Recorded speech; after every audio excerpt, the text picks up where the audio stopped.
On est dans un nouvel univers. Je suis dans la chambre de mon fils, parce qu'à l'heure qu'il est, ma chambre est en plein soleil, donc on a bien fermé les volets. Donc ça me permet de pouvoir filmer dans une pièce où les volets sont quand même ouverts, et avec de la fraîcheur.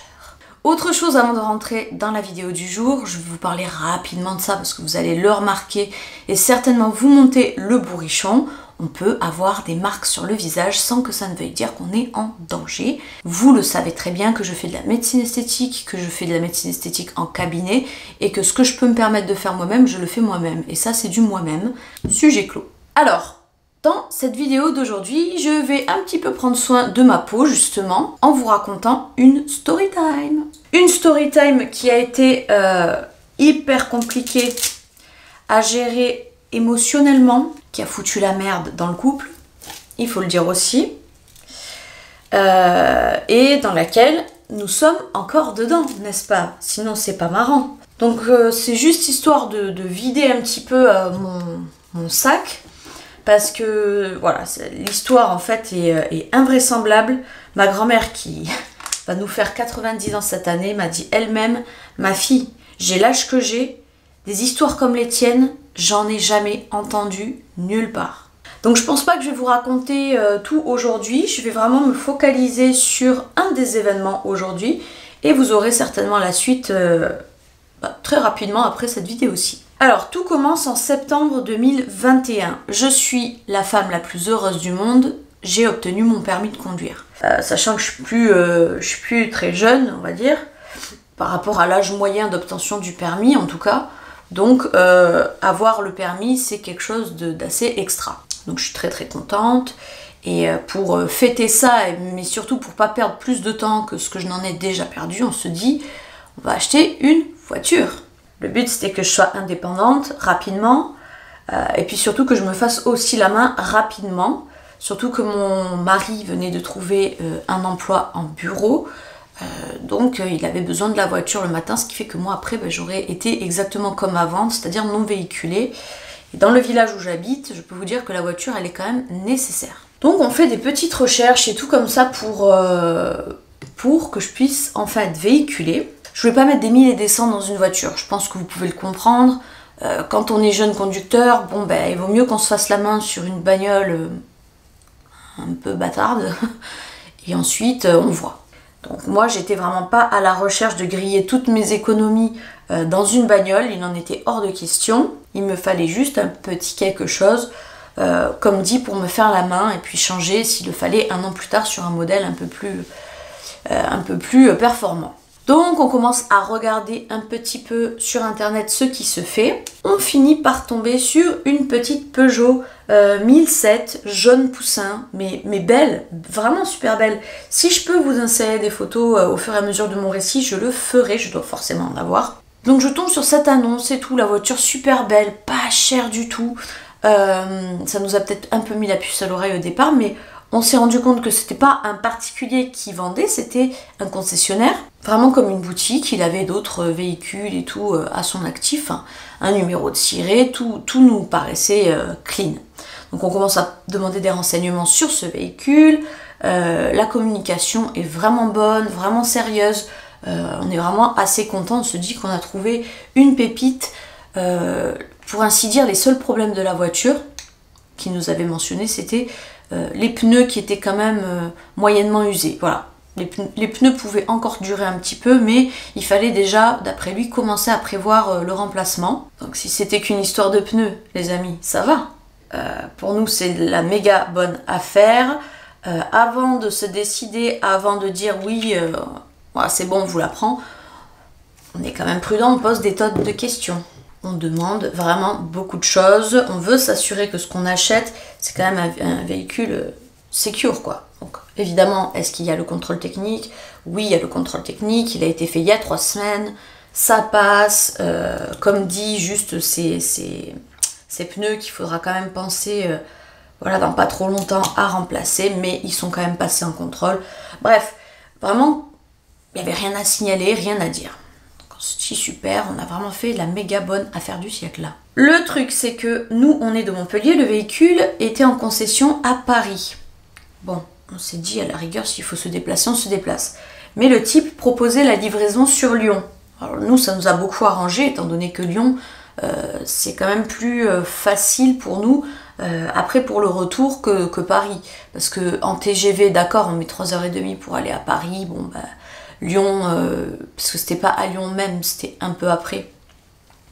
On a mis plus ou moins le même temps, mais après en voiture pour le retour, Paris-Montpellier, c'est vraiment pas la même que Lyon-Montpellier. Donc du coup, on avait fait le virement intégral pour la voiture, et on a fait des frais en plus également pour se rendre à Lyon, mais on s'est dit, bon, le jeu en vaut quand même la chandelle, parce que la voiture est peu chère. Peu chère par rapport à ce qu'on nous disait de la voiture, par rapport à sa description.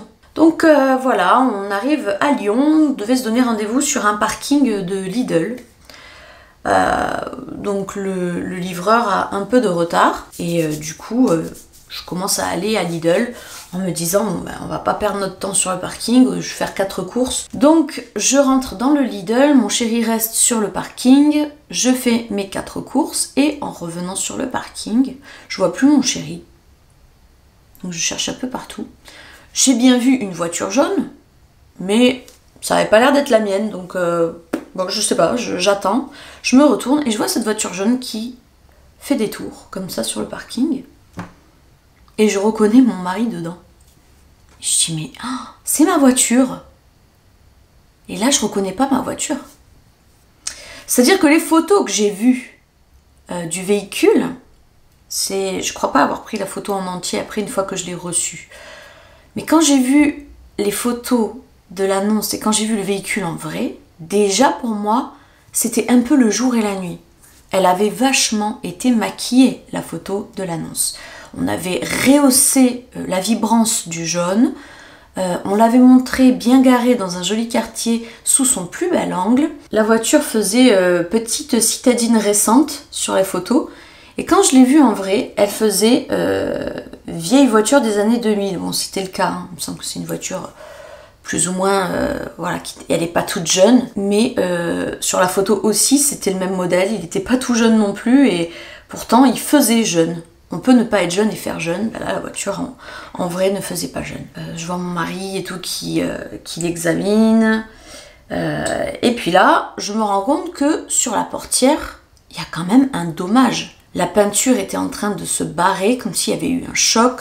Vous savez, ça faisait comme les peintures vraiment érodées. Je sais pas si le mot est adapté, mais vous savez, c'est quand la peinture est vraiment trop vieille et trop sèche, elle pète, elle éclate, et du coup, on voit toute la ferraille en dessous. Et bien, sur une portière, c'était comme ça. Sauf que ça, sur l'annonce, c'était pas montré ni mentionné. Donc on appelle le concessionnaire depuis le parking, je crois, et on lui dit, là par contre il y a un problème, la portière ça le fait pas, elle est abîmée. Et là il nous rassure, tout de suite. Oh mon Dieu, mais c'est le livreur, purée, c'est pas la première fois qu'il me fait ça. Franchement je vais arrêter de travailler avec lui, c'est pas possible, je suis vraiment désolée, je vais rembourser, vous allez rentrer tranquillement, vous me faites un devis de combien va coûter l'arrangement de la portière, je prends tout à ma charge, je suis vraiment désolée. Voilà. Nous on le connaît pas, il nous a fait bonne impression jusque-là, on le croit.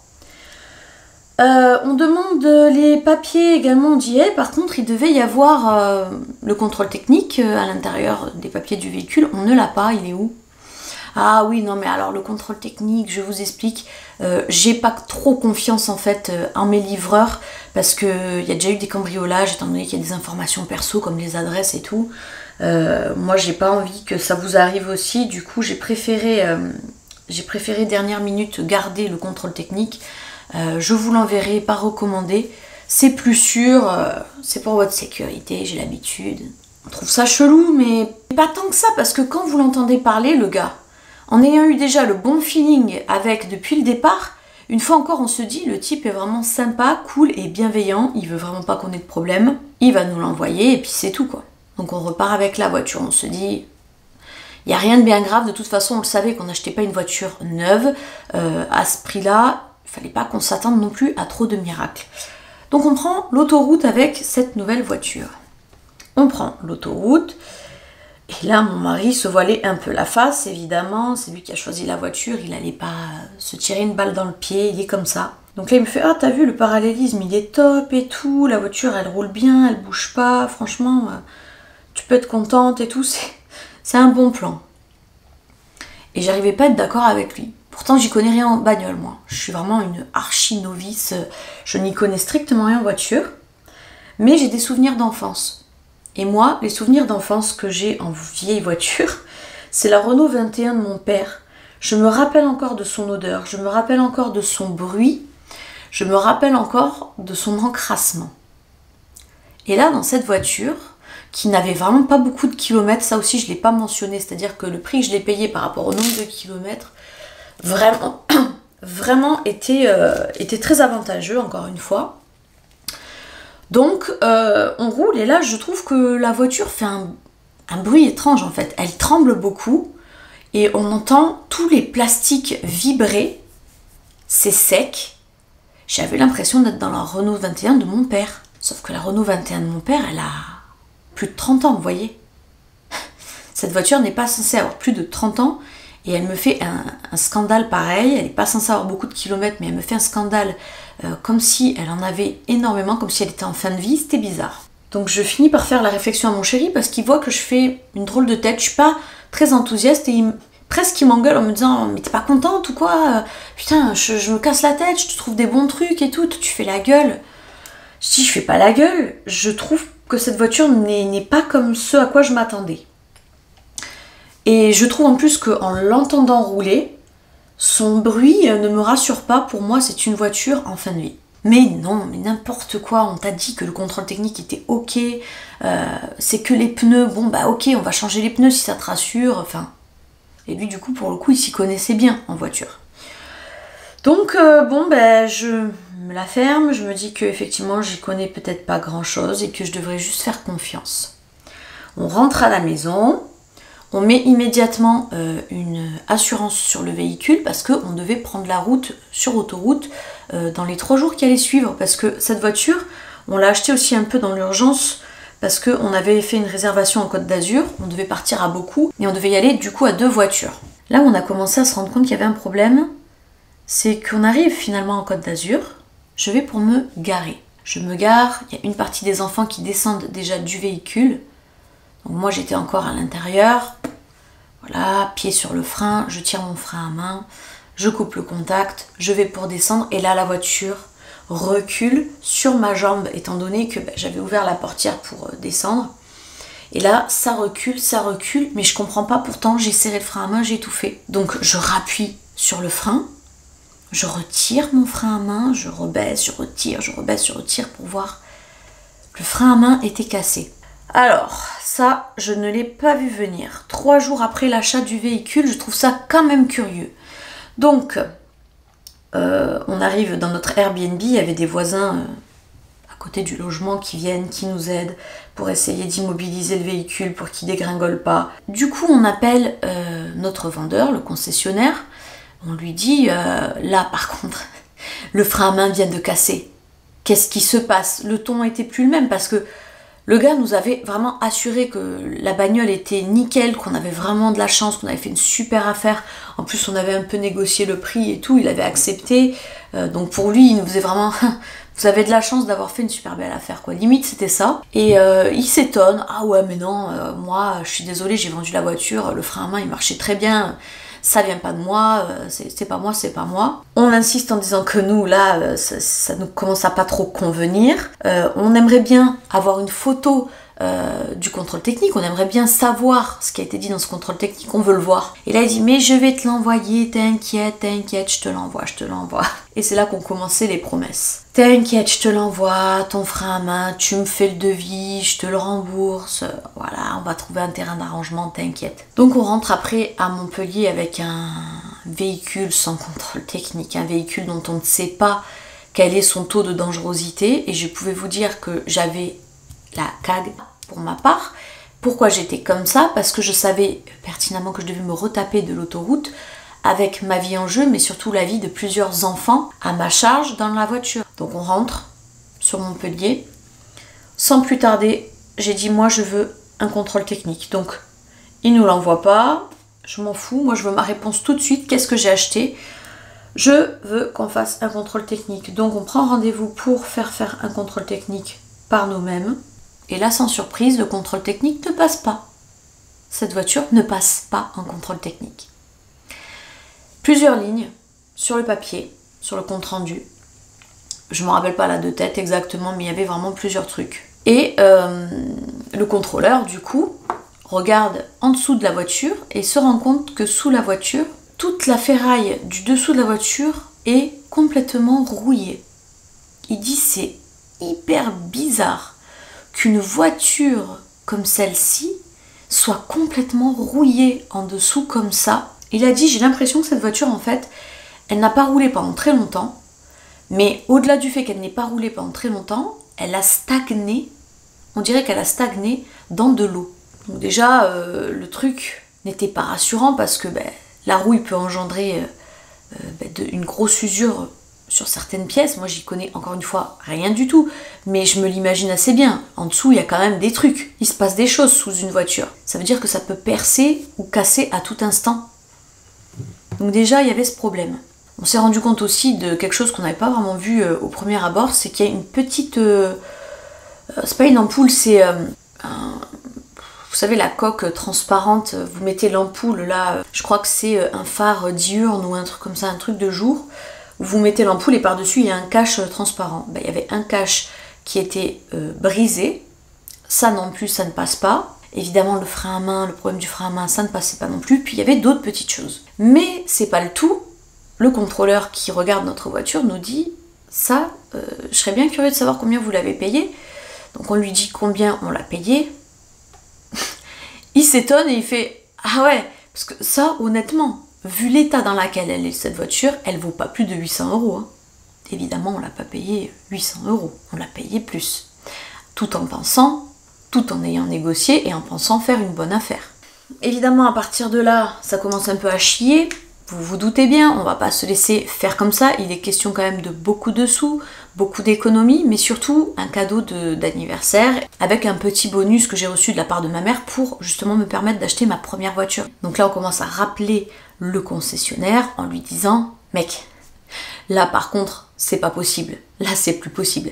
Tu nous as menti. Des contrôles techniques, il n'y en a pas, on le sait. Tu nous as vendu ça sans contrôle technique.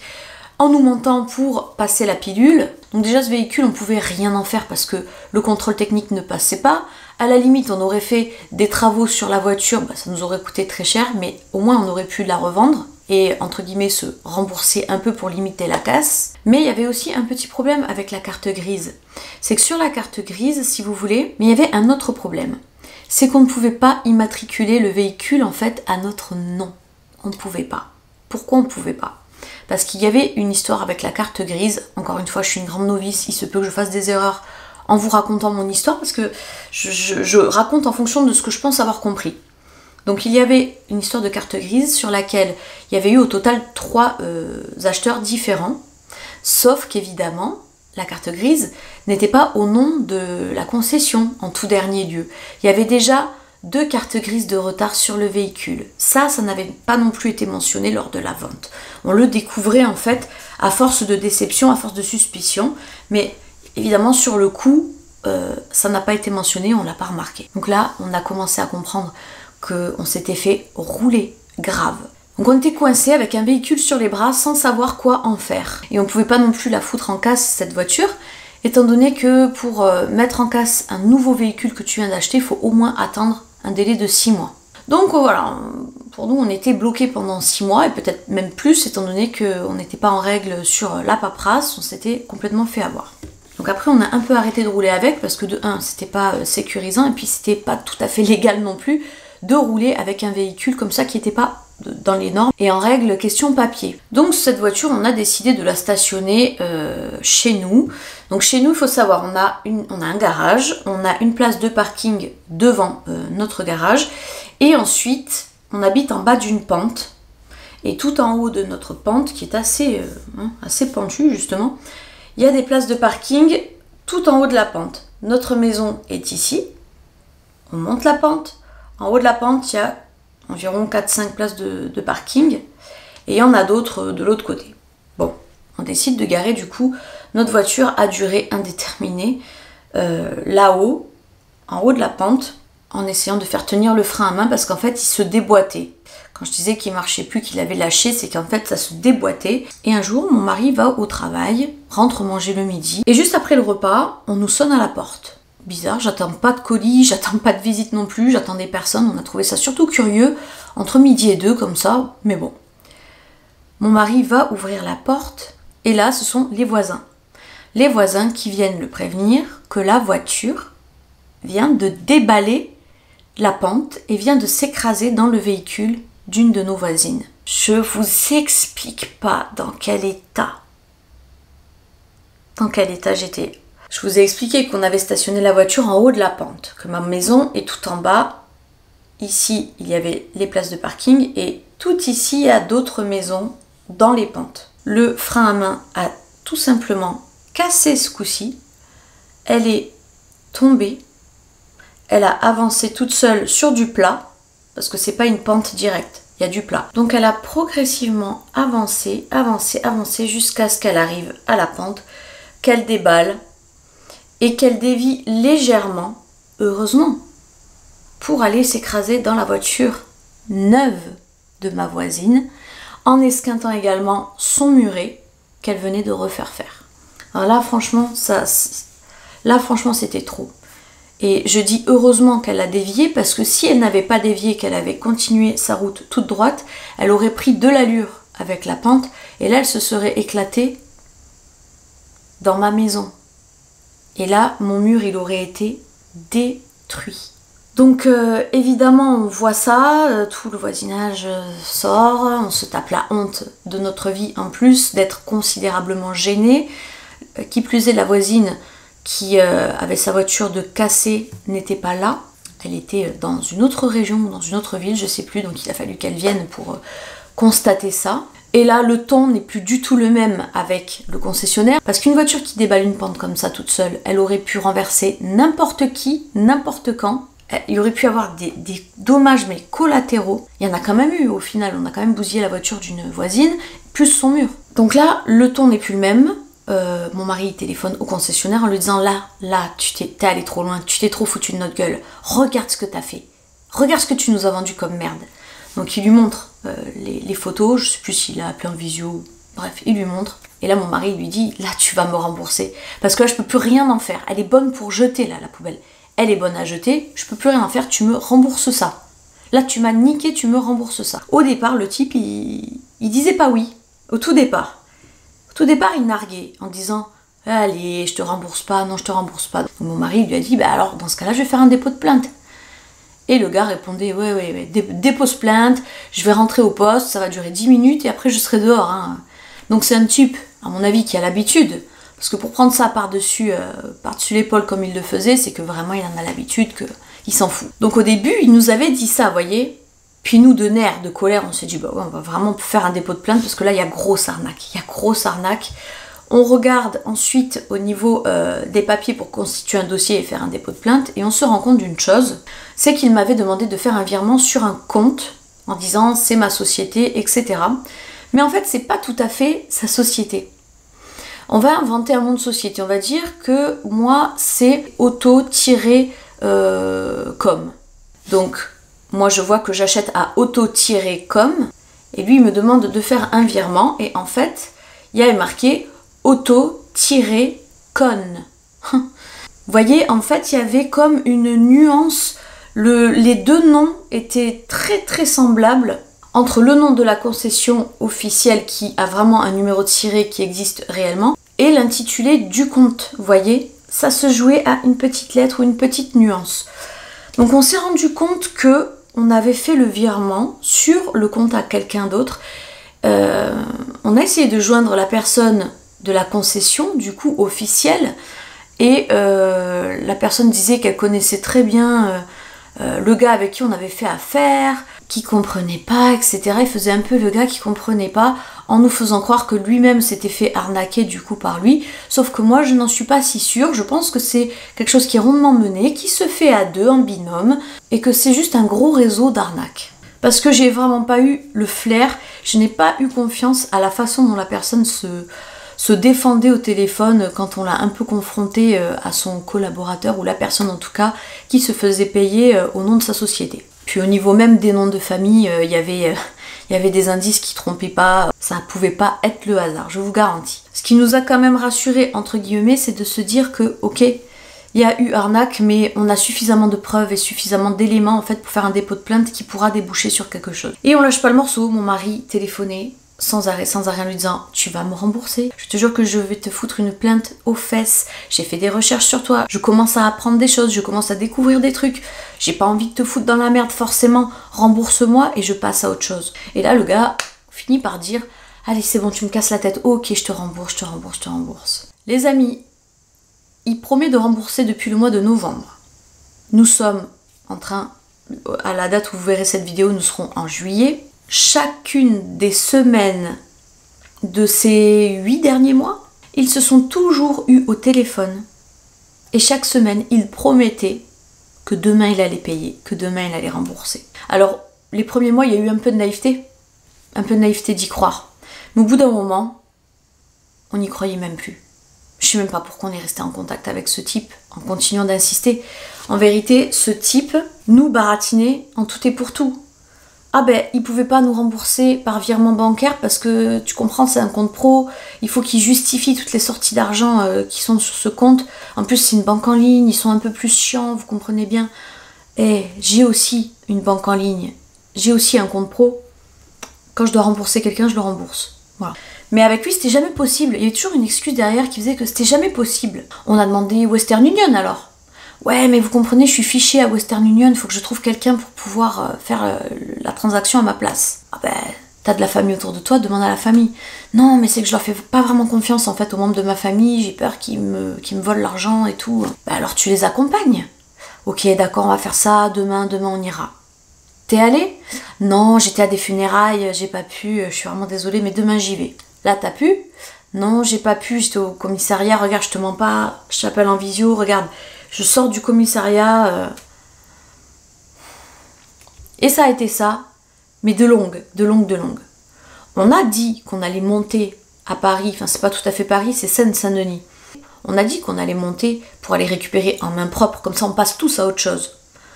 Ouais, mais tu sais là je pars à l'étranger, ça va être compliqué. Et puis il y avait toujours, vu que c'était un baratineur, il y avait toujours ce risque qu'on monte, qu'on fasse encore des frais et qu'une fois là-haut sur place, eh ben, le mec qui fasse silence radio, qui réponde pas et qu'on soit comme des cons, ou pire encore, qui nous tende un piège une fois là-haut, parce que ces gars-là, on sait pas jusqu'où ils sont capables d'aller, vous voyez. Ensuite, il disait qu'il allait aller en Espagne, donc qu'il allait être assez proche de Montpellier, qu'il allait venir nous faire une remise en main propre, une bonne fois pour toutes, parce que il fait des rêves et il veut surtout pas, il est superstitieux, il veut surtout pas que ses rêves se réalisent, il a peur, il craint Dieu. Donc il veut nous rendre l'argent, il vient en Espagne, il rembourse pas, point barre, ah bah ouais j'ai pas pu et tout, j'ai eu un problème, j'ai acheté un véhicule là dans le sud, mais j'ai que des problèmes avec, il faut que je remonte du coup à Paris, je vais faire un aller-retour vite fait, je te tiens au courant. Et il n'a pas arrêté de baratiner comme ça. Ça en devenait même insultant, injurieux, il décrochait en visio parce qu'il aimait bien appeler, évidemment quand on téléphone il n'y a pas de preuve. Donc il appelait en visio la plupart du temps. Il décrochait au lit avec sa femme à côté, au lit en visio pour parler avec David en disant ouais la voiture, ouais je te rembourse. Mais on s'est vraiment fait maltraiter, mal considéré, insulté. C'est absolument abject.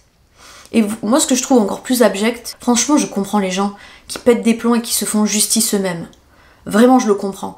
Parce que se faire balader, mener comme ça en bateau, manquer de respect, et de voir qu'aujourd'hui, je vous raconte cette histoire, mais je ne peux ni donner le nom de cette entreprise frauduleuse, ni son nom à lui, parce que ça, c'est encore mieux protégé que les victimes elles-mêmes d'arnaque. Franchement, il y a des fois, tu te dis, on marche sur la tête. Parce que si moi, là, demain, je sors un nom et je sors une entreprise, on porte plainte contre moi, moi, je vais payer. Moi, je vais le payer très cher. Moi, je vais être sanctionné, vous verrez. Par contre, lui, il est archi protégé. Avoir une action directe sur les gars comme ça, c'est pas possible. T'es obligé de passer par des procédés qui prennent du temps, qui sont longs, et puis qui, généralement, sont souvent classés sans suite. ou bien voilà, t'as un petit arrangement vite fait, bien fait, qui fait que tout le monde est content au bout du compte, enfin tout le monde est content sauf toi. Donc oui, ça rend dingue, et du coup moi j'ai fini par devenir folle et dire on laisse tomber maintenant avec ce mec, arrête de parler avec lui, c'est un sadique, il se régale de te donner de l'espoir, il se régale de voir que tu y crois, ou en tout cas que tu lui fais croire que tu y crois, et lui quand il raccroche, il doit hurler de rire avec un rire machiavélique, il se régale.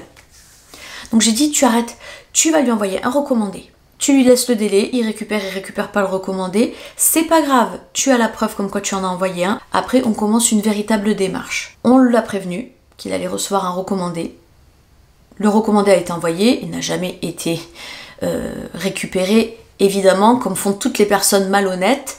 Tu te crois plus intelligent en n'allant pas récupérer ton recommandé, mais la justice a un peu l'habitude de ces choses-là, vous voyez, la justice a un petit peu l'habitude des gens après qui disent « Ah ben non, moi je l'ai pas reçu, hein. Ah non, moi je l'ai pas, j'étais pas au courant, je l'ai pas. » Ce n'est pas grave, tant que toi tu as la preuve d'envoi, t'es tranquille sur ça. Et du coup on est resté plusieurs semaines, sans plus, pratiquement un mois en fait, sans que David n'appelait plus tous les jours, parce que il appelait toutes les semaines au début, et je vous jure qu'après c'était tous les jours, même le dimanche, même le jour de Pâques, n'importe quand, il appelait, il ne lâchait pas. Et je pense que l'arnaqueur a dû se dire, tiens c'est bizarre, il m'appelle plus le type là. Donc qu'est-ce qu'il a fait? Il nous a téléphoné un soir. Comme ça. Juste pour prendre sans doute la température et savoir qu'est-ce qu'on était en train de faire en Tsum Tsum. Et il disait ouais, écoute là c'est bon, je vais passer à Montpellier, je vais te les donner en main propre, je veux vraiment passer à autre chose avec cette histoire.